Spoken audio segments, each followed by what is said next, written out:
Damaged Defenders by Sherza. Chapter 105. Pepper and Tony. Tony's hands were shaking. That was the first thing Pepper noticed when the Avengers piled back into the tower and stripped out of their combat gear. And it was what she focused almost all her attention on, because Tony's hands never shook. Tony had extremely steady hands. He had to in order to do the extremely fine work he did on various electronics. Even when he'd been literally only days from dying, his hands had remained steady. So his hands shaking was basically a sign of the apocalypse, or more likely, extreme emotional upset. Very extreme, given, again, he'd been dying, and then that happened. She was, for once, only peripherally aware of the rest of the Avengers and of the support squad, for lack of a better name, for the group of people who didn't go out and fight, swinging into gear. The Von Struckers got tossed in the basement cells, she knew, but other than that, for once, she didn't bother trying to keep track of anyone or anything. Jarvis would fill her in later. Right now, she needed to deal with Tony, find out what the heck had happened that had him so angry, upset, whatever, that his hands were shaking. By the time she got them into the bedroom of the penthouse, Pepper was beyond concerned and well into quietly terrified territory, because Tony wasn't talking and was being very, very passive, verging on almost submissive. Pepper had literally never seen him like this. Not talking was unbelievably rare, but it had happened a time or two. Passive, verging on submissive, had never happened. Ever. Until now, Pepper had been pretty sure Tony didn't even know the words passive and submissive existed. She was pretty sure he'd come out of the womb a larger-than-life aggressive extrovert. She got him out of the skin suit he wore under the suit when he had the luxury of knowing beforehand he was going into a fight. She honestly had no idea how Tony managed when he was forced into the suit in normal clothes. That had to bunch and twist in uncomfortable places and just generally be extremely uncomfortable. Then she got him into boxers and one of his old t-shirts, because even with her, he could barely tolerate having the arc reactor exposed. And that was under ideal circumstances. Right now was so far from ideal circumstances, it was almost laughable. So Pepper wasn't about to take any chances with making things worse. Which meant that aside from keeping the arc reactor covered, she was making sure to stay in his line of sight and talking softly as she worked. It was times like this that she was both deeply grateful for and incredibly humbled by the fact Tony trusted her as much as he did.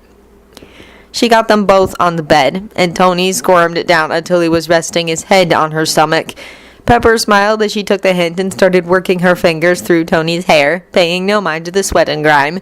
She'd done this with his hair in far worse condition than this. At least he wasn't to a point where he couldn't find ways to get what he needed or wanted. It took surprisingly little time for Tony to fall asleep. Unfortunately, his sleep was anything but easy. Pepper had gotten used to the nightmares pretty fast, once they'd started sleeping in the same bed. Tony had them pretty regularly, unless he wore himself to the point he fell asleep on his keyboard or slumped over whatever he'd been working on. That said, he generally didn't catapult out of the bed flailing wildly in what Pepper knew was an attempt to fight off attackers, even if she still didn't know the details of what had happened in that godforsaken cave. She'd been able to put a few things together thanks to nightmares like this and the few things Tony had said, but not everything. Pepper managed to avoid getting accidentally hit and rolled off the bed in the opposite direction that Tony had gone. She'd learned from experience that until he was fully awake and aware, getting in range of Tony when he was like this would end in bruises and self-recriminations. The former hers, the latter both of theirs. Fortunately, her and or Jarvis talking got Tony fully awake and in the here and now pretty darn quickly. Probably because she'd only been involved at the very end of Stane's insanity and had actively been trying to help Tony, and Jarvis's involvement had been the fact he couldn't talk to Tony. Pepper had a feeling Rhodey would not be so fortunate if he was ever around for one of Tony's nightmares, thanks to his having been in the convoy when it was attacked. Actually, it was more than a feeling. She'd heard Tony call out for him quite a few times, though she had a feeling she would be added to the not able to pull Tony back list if he ever found out how close she'd been to being killed by Stane before Tony had arrived in his suit, which would be part of why she'd never told him. Tony had known when he'd made the decision to keep and improve the oral paralyzer that if the day ever came that he'd have to use the thing, he wouldn't like it. He was, however, far too pragmatic to dispose of such an effective weapon, even when the ability to deploy it would be limited if non-combatant casualties were to be avoided. Unfortunately, he severely underestimated how badly using the thing would affect him. He'd barely managed to hold it together with a team, and had been more vicious than was really necessary or warranted with Fury. After that, he'd been concentrating so hard on keeping the poison he wanted to spew between his teeth, he'd more or less gone mute. By the time the team had split up to hang out with their people, even Steve had been giving him the side-eye. Given how worked up, strung out, and concentrated on Bucky Steve was, that was saying something. The nightmare had been sadly predictable, as was the fact that even fully awake now and back to cuddling with Pepper, he was all but choking on the smell of dry, dusty cave, molten metal, and the stench of too many bodies too long in a confined space. The terrorists hadn't been too concerned about hygiene, theirs or his and Jensen's. Not to mention the unforgettable phantom sensation of water in his nose and down his throat that made him want to cough and gag, combined with being electrocuted as the wires to the battery that he'd started out with got wet. Yeah, no wonder he'd made miniaturizing the arc reactor a priority. At least then, when he got waterboarded, he wasn't getting electrocuted as well. That it would have the ability to power something else as well as the electromagnet in his chest had almost been beside the point. Almost. God bless Pepper, though. Seriously, he wasn't sure what the heck he'd do if she ever walked out of his life. Even before the relationship stuff had become a factor, he'd have been lost as heck without her. He would never, ever get over the fact that she had, of her own free will, walked into a relationship with him despite knowing, better than anyone except Jarvis and Rhodey, just how much of a mess he was. Had he mentioned he tended to get a little maudlin and sentimental in the wake of nightmares and flashbacks? Tony gave himself a sharp mental smack and told himself to get his stuff together. Much as he loved her, mooning over Pepper was seriously conduct unbecoming a Stark. So, he said, aiming for his usual insouciance and unfortunately not quite making it. That was fun. Pepper, bless her heart, pretended to not notice that he was not exactly on an even keel yet. What? Storming the castle? Literally? She grinned at him. You guys had fun and you know it. Tony laughed. Actually, yes, we did. Despite the paralyzer. I will have to show you some highlight reels, Pep, because seriously, at least 3 Hydra goons literally pissed themselves in the face of Cap and Bucky. You can't buy that sort of entertainment. And I'm pretty sure Loki had more fun than was legal to boot. He had some of the downed goons running around looking like zombies, for goodness sake. That made Pepper laugh. Zombies? Seriously? Not actual zombies, no. Tony said, pretending disappointment. He just made it look like they were. There was a lot of running and screaming going on thanks to them, let me tell you. I can well imagine, Pepper said. Hulk had fun too, and didn't even look at any of the team cross-eyed. Actually seemed thrilled to see us. Tony said, which I told you soing at Bruce, because Bruce was still being a doubting Thomas about Hulk. Pepper please scowled at Tony. Give Bruce time, Tony, before you start with the I told you so's. He's having to overturn almost a decade of thinking regarding Hulk. She was relieved Tony seemed to be mostly back to normal. The teasing and rambling commentary rang a tiny bit hollow still, but it was a damn sight better than the silence. She knew better than to ask what the heck had happened yet. It might be days or even weeks before she'd get anything out of him.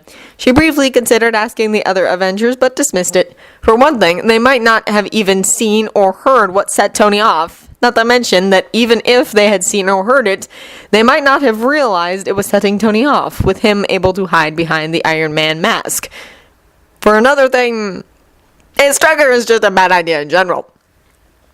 You're going to have to show me Fury's reaction to Bucky, too, she reminded. She had no trouble at all with Fury getting repeatedly knocked on his butt. She And she knew Tony was still holding a grudge over the whole Vanko/new element for the reactor fiasco.